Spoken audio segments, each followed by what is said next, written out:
Salut à tous et soyez les bienvenus sur la chaîne qui déboîte.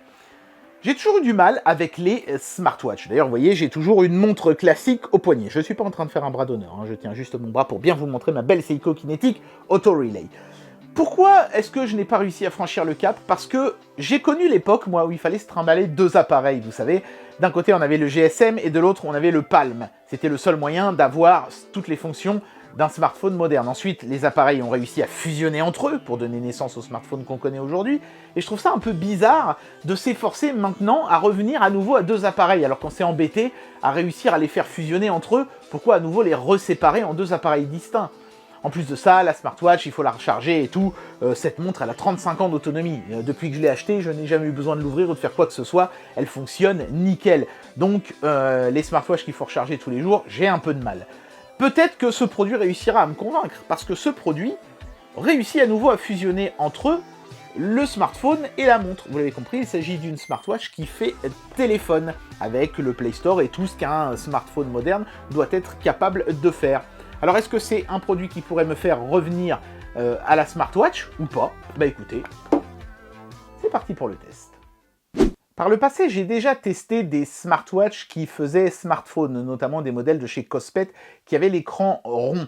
Donc c'est la première fois que je vais tester une montre comme ça, smartphone, qui est dotée d'un écran carré, enfin rectangulaire, plus proche évidemment de ce qu'on a l'habitude de voir sur les smartphones, ce qui va éviter ce syndrome des coins rabiautés qu'on avait sur les écrans ronds, où certaines applications étaient inutilisables parce qu'on ne pouvait pas appuyer sur les bords et l'écran rond cisaillait en fait l'image d'une manière beaucoup trop agressive. Voilà, on ne devrait pas avoir ce problème avec celle-ci. Donc on va voir si ça change la donne ou pas, parce que j'aimais bien, moi, les montres de chez Kospet, elles étaient quand même cool, même si elles avaient un défaut, c'est qu'elles étaient assez grosses. Un défaut qui, vous allez le voir, n'a été que très partiellement résolu par ce modèle de chez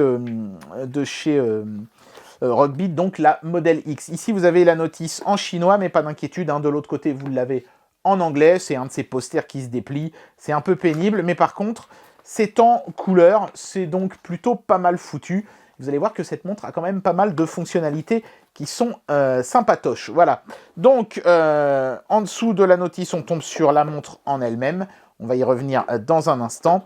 Sous ce bloc de mousse, on va avoir tout ce qui est connectique et compagnie. C'est dans deux compartiments en carton.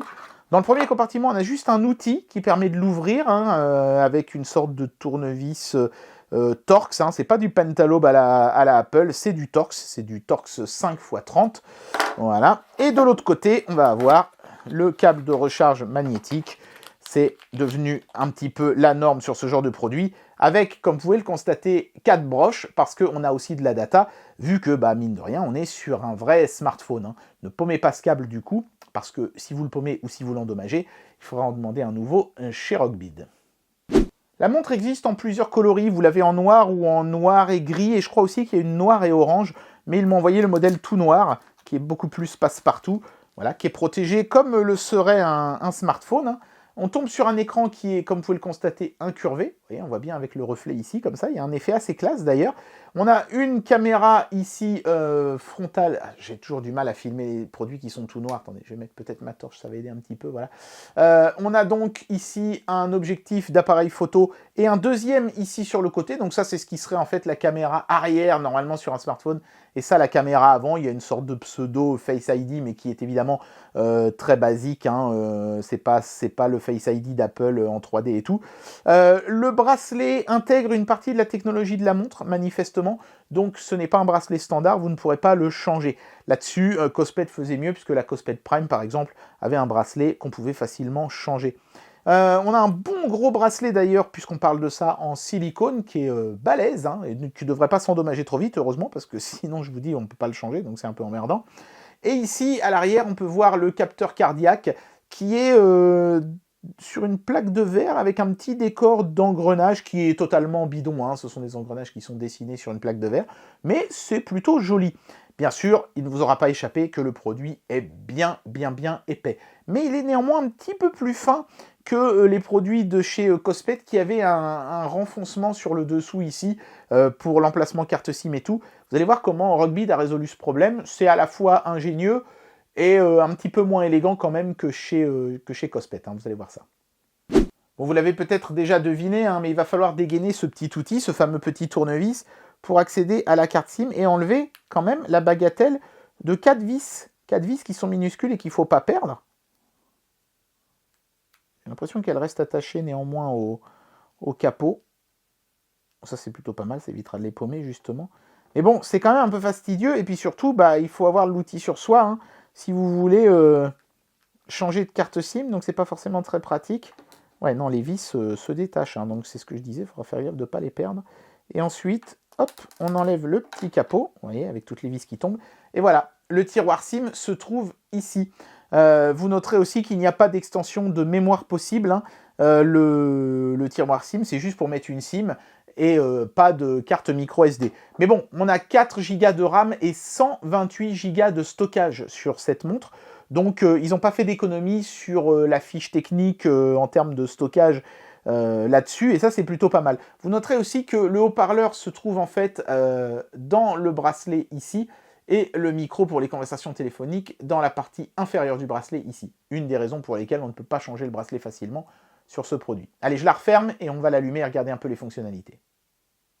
Première bonne nouvelle, l'écran de cette montre est magnifique. C'est un écran de 400 par 454 pixels, donc légèrement rectangulaire avec les coins arrondis, qui est vraiment très joli. Le cadran, bien sûr, est personnalisable, hein. Comme toujours sur ce genre de produit, on fait un appui long et ensuite on peut choisir parmi une sélection de cadrans ou en rajouter soi-même. Alors malheureusement, je n'ai pas trouvé beaucoup de cadrans personnalisés, hormis ceux que propose Rockbit sur son site. Il n'y en a pas beaucoup. Et c'est un peu dommage parce que c'était un des points forts des montres Cospet, c'est qu'on avait des centaines de cadrans ronds.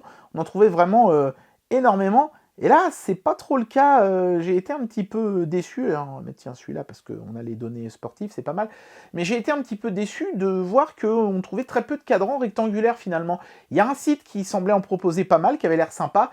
Mais le mec demande 8 € pour accéder au site. En plus, il fait passer ça pour un don. Il dit ok, je vous laisse prendre mes cadrans, mais vous me faites un don. Bah, c'est pas un don dans ce cas-là, ils sont payants tes cadrans. Assume de les vendre, hein, c'est pas grave.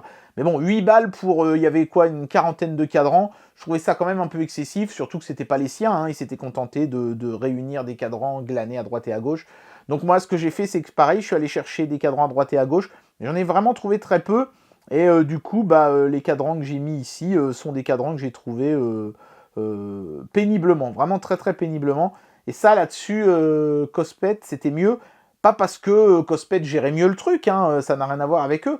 C'est simplement parce qu'il y avait davantage de communautés de créateurs de cadrans sur les montres à écran rond qu'à écran rectangulaire. Voilà, c'est un petit peu dommage. Mais bon, sinon, à part ça, le produit fonctionne très bien, hein. C'est juste que, voilà, moi qui aime bien personnaliser tout à fond, j'ai été un petit peu déçu là-dessus. Mais on peut voir les différents gestes, comme ici, vous voyez, le panneau de commande. Alors, le système 4G, vous voyez, quand j'appuie ici, on me propose de passer en mode sport. En fait, vous allez vous retrouver avec une interface qui n'est plus Android, c'est un autre OS. Et ça tire moins sur la batterie parce qu'il n'y a pas le GSM fonctionnel et tout ça. Mais bon, évidemment, moi, pour les besoins du test, je vais rester dans ce mode ultime, entre guillemets. Vers le bas, on a le résumé sportif avec les calories brûlées, la distance parcourue, puisque comme c'est un vrai smartphone, eh bien, il y a évidemment une puce GPS dans ce produit. Mais on peut voir aussi, vous voyez, les différentes activités en fonction des tranches horaires, le résumé de l'activité sportive. C'est plutôt pas mal fait. On a un lecteur de musique, encore une fois, avec la musique qui est dans l'appareil, hein, pas besoin de se connecter à son smartphone, puisque le smartphone, c'est la montre. C'est vrai que c'est pas forcément très intuitif, mais bon. Et puis ici, donc, on a toutes les applications Android, celles qui sont préinstallées de base, bien sûr, hein, par le fabricant, mais aussi des logiciels que vous pouvez installer vous-même, vous allez voir, hein. J'en ai installé quelques-uns, évidemment, pour faire notamment des benchmarks qu'on va faire dans un instant, mais le fait d'avoir un smartphone Android complet, je peux accéder au Play Store, par exemple, et télécharger des applications mobiles, des jeux, tout ce que je veux, hein. Y a absolument tout ce que Android propose. On est sur un Android 9.1, malheureusement, pas plus récent, mais ça c'est lié au fait que ces faibles résolutions d'écran ne sont plus pris en charge, je crois, sur les Android plus récents. Donc le fabricant, encore une fois, n'avait pas le choix. Mais vous voyez, j'ai toutes les applications Android disponibles sur Android 9.1 sans aucun problème, ce qui en fait déjà, à mon avis, quelques millions. On est sur une smartwatch, hein, il ne faut pas l'oublier, qui fait smartphone certes, mais néanmoins une smartwatch. Donc je vais être indulgent sur le fait que la puissance de cette montre, vous voyez les scores en single et en multicore, la positionne à peine au niveau d'un LG Nexus 5, c'est-à-dire d'un Snapdragon 800, même pas Gen 1 ou quoi, un Snapdragon 800 à l'ancienne.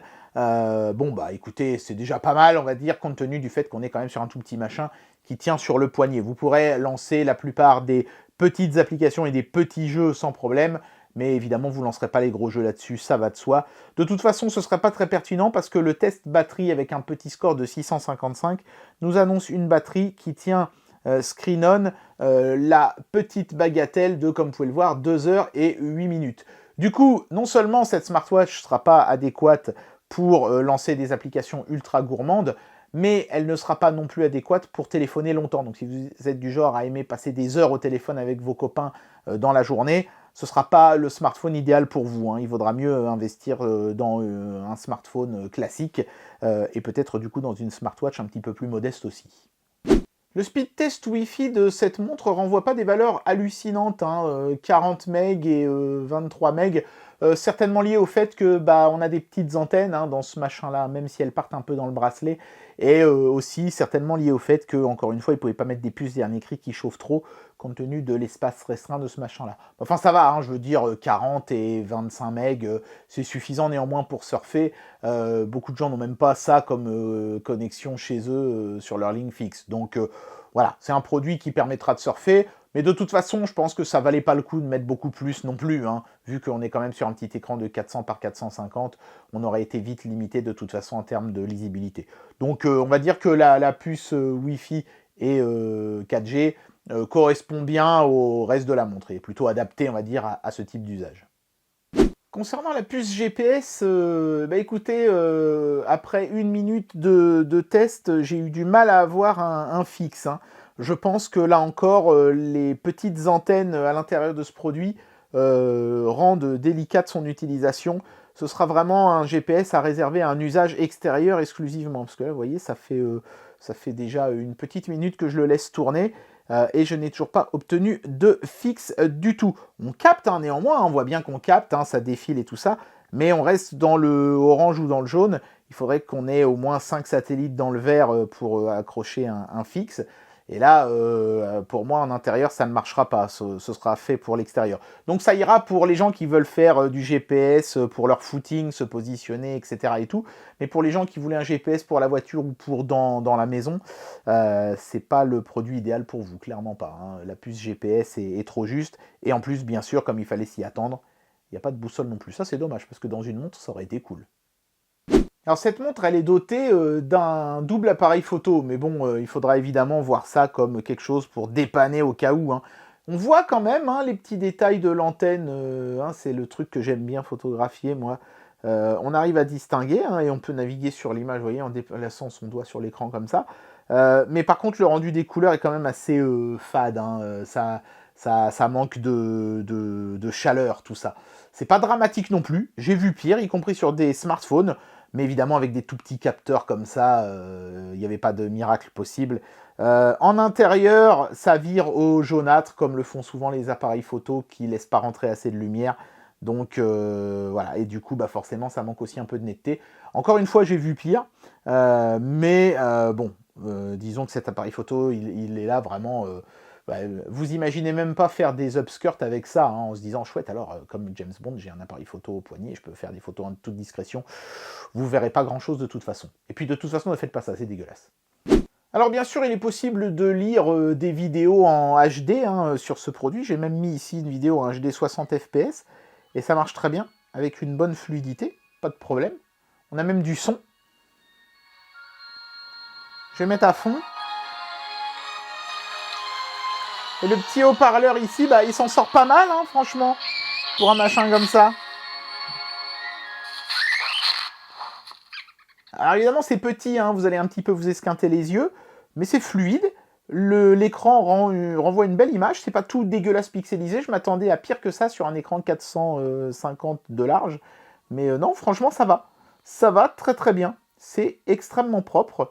Donc ouais, j'imagine que si vous voulez vous regarder une petite série en cachette pendant un cours, vous pouvez. Mais encore une fois, après, l'autonomie de la batterie va vite calmer vos ardeurs, je pense. Hein.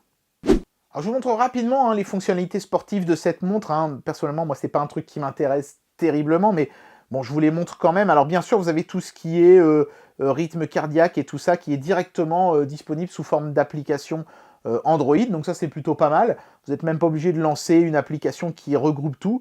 Vous avez directement une appli rythme cardiaque. Ça, c'est plutôt bien vu. Mais ce qui est sympa aussi, c'est qu'évidemment, en swipant encore un coup vers la droite, vous avez différents sports. Hein. Vous voyez, ils n'en ont pas mis une palanquée, mais ils ont mis, on va dire, les plus populaires. Et je pense que c'est suffisant de ne pas en mettre 45 000, ça sert à rien. Donc c'est pas mal, franchement, c'est pas mal. C'est bien foutu avec un petit fond d'écran, vous voyez, une petite illustration sympatoche à chaque fois pour bien comprendre ce que vous allez faire. Donc voilà, les sportifs n'ont pas été oubliés. Et bien sûr, en toute fin de test, je vous montrerai quand même vite fait ce mode 100% sport qui permet de préserver la batterie. Mais vous voyez, là, je suis déjà descendu à 66%, alors qu'au début du test, j'étais à 88%. Hein. Ça baisse vite. Bon, je vais vous montrer quand même vite fait ce mode sport qui est un petit peu caché dans les entrailles de l'appareil. Hop, on appuie ici, on valide. Et en fait, la montre va redémarrer dans un système d'exploitation beaucoup plus basique, vous voyez, qui la limite aux fonctionnalités sportives. Et du coup, vous allez économiser de la batterie parce que vous n'avez plus le Wi-Fi et des choses comme ça. Mais néanmoins, on conserve une interface proche de la précédente. Ils n'ont pas complètement massacré les fonctionnalités de base. On conserve notamment les cadrans avec toutes les indications qu'il y avait dessus. La météo et toutes ces petites choses-là s'affichent également. Donc voilà, c'est juste un mode où certaines fonctionnalités sont supprimées. Ce qui n'est pas idiot, hein, ça vous permet d'avoir une smartwatch qu'il faudra cette fois-ci coupler avec un smartphone pour pouvoir avoir les fonctionnalités que vous auriez habituellement sur une smartwatch plus classique.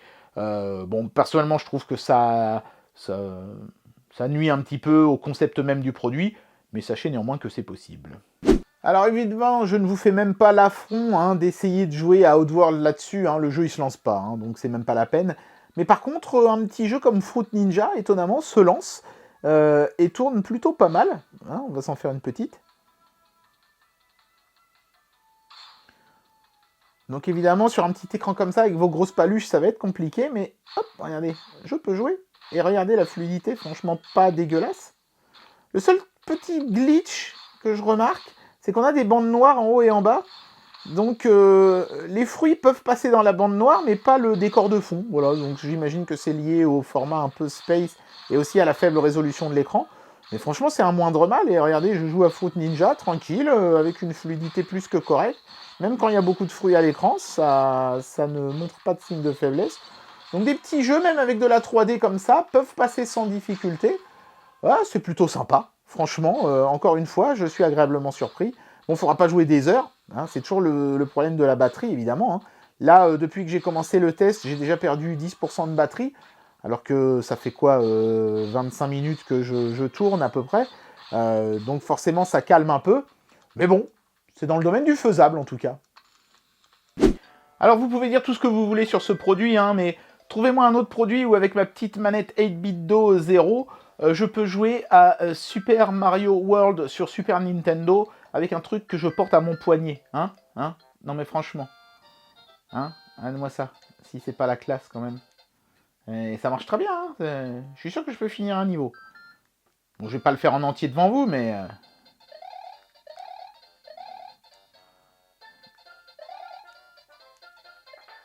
attends, il faut que je trouve les touches. Il faut que je trouve les touches. Voilà.